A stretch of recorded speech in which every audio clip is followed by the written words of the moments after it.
এই নির্বাচনটা কিন্তু আমাদের ঘরের নির্বাচন, একেবারে আমাদের নিজস্ব নির্বাচন। আমি চলচ্চিত্রে এসেছি 25-26 বছর হয়ে গেছে।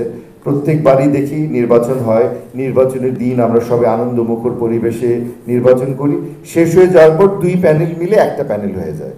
অনেক দিন ধরে আমার মনে একটা প্রশ্ন ছিল, আচ্ছা এটা এই লড়াই করার দরকারটা কি? দিনের শেষে তো একটাই প্যানেল হয়ে গেল, কিন্তু সেটা একটা আনন্দ, সেটা একটা মজা। সেভাবে করে আমরা আমাদের যোগ্য যে মানুষটাকে মনে করি, যেটা পরিবারের হয় না যে কোনো পরিবারের ভাই প্রধান, কোনো পরিবারের বোন প্রধান, তো সেভাবে আমাদের চলচ্চিত্রে ভাই বোনেরা মিলেই সামনের দিকে এগিয়ে নিয়ে যাচ্ছে। তো এইটা নিয়ে প্রার্থী কোনো উচ্ছ্বাসের দরকার নেই।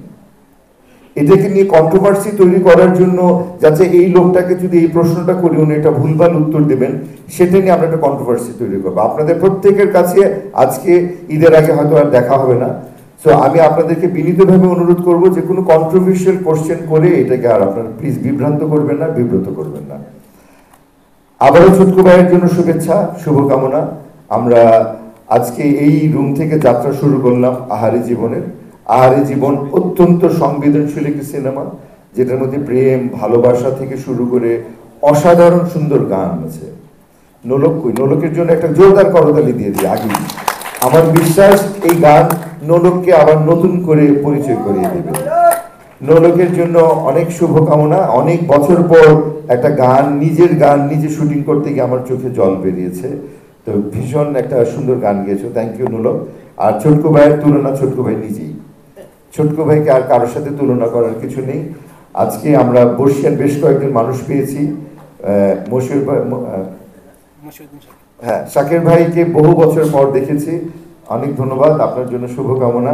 সূর্য দিগুল বাড়ির কিছু সিকোয়েন্স এখনো আমার মনে আছে, সেই একটা সাঁকো দিয়ে পার হওয়া, নৌকা করে যাওয়া, সেই ব্যাপারগুলি এমন মানুষপটে এমনভাবে আটকে আছে যেগুলি কোনোদিনই ভোলা যাবে না। তো এই মানুষগুলিকে আমরা পেয়েছি, আমরা এনাদের কথা শুনবো। এই কথাগুলিকে আমরা প্রজন্ম থেকে, এই শাকের ভাই, ছুটকু ভাই, হাবিব আঙ্কেল, এনাদের কথাগুলি আপনারা রেকর্ড করে রাখুন। এই কথাগুলি প্রজন্ম থেকে প্রজন্মান্তরে জানা উচিত যে চলচ্চিত্রের এই মানুষগুলো তাদের জীবন দিয়ে দিয়েছে, তাদের জীবনের সবচেয়ে বড় সময়, শ্রেষ্ঠ সময় দিয়েছে এই চলচ্চিত্রের জন্য। এই চলচ্চিত্র আমাদের সুখ দুঃখের সাথী। এই চলচ্চিত্র দিয়েই কিন্তু আমরা আজকে যে স্বাধীন হয়েছি, স্বাধীনতা পেয়েছি।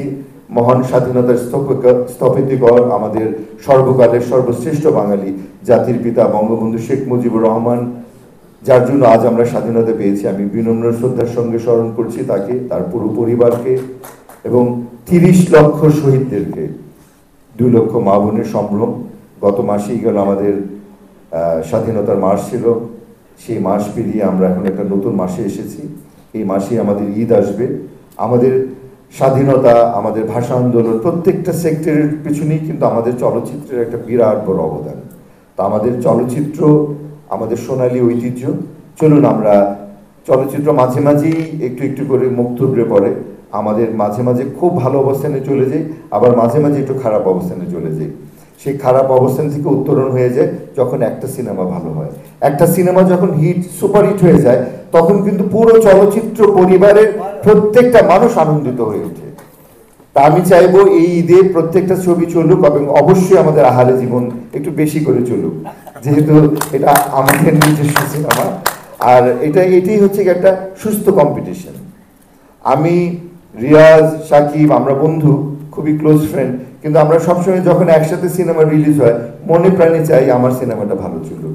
তো সেই হিসাবে অনেকদিন পর আমি বলবো যে এই চলচ্চিত্রের জন্য প্রেস কনফারেন্স করলাম।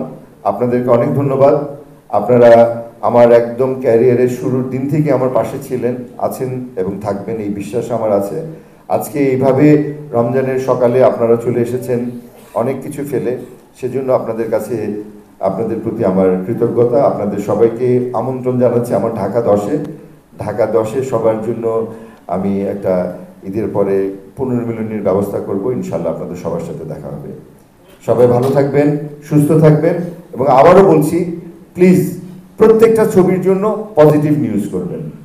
প্রত্যেকটা ছবি আমাদের কাছে ইকুয়ালি ইম্পর্টেন্ট। আমি একটু আগে বলেছি বাংলা সিনেমার ভূমিকা কি। বাংলা সিনেমা এখন বিশ্বায়নের দিকে যাচ্ছে। অনেক সিনেমা সারা পৃথিবীতে আজকাল রিলিজ হয়েছে এবং সুনাম এনেছে। হৃদয় হকের 1971 শেষুদ্দিন, সেটাও একটা অনুদানের সিনেমা, সেটাও আমাদের জন্য অনেক বড় বড় সুনাম নিয়ে এসেছে এবং সামনেও বেশ কয়েকটা ফিল্ম ফেস্টিভ্যালে যাচ্ছে। অনুদানের সিনেমা নিয়ে আমি একটা কথা বলি, শেষ করব। S karate TV.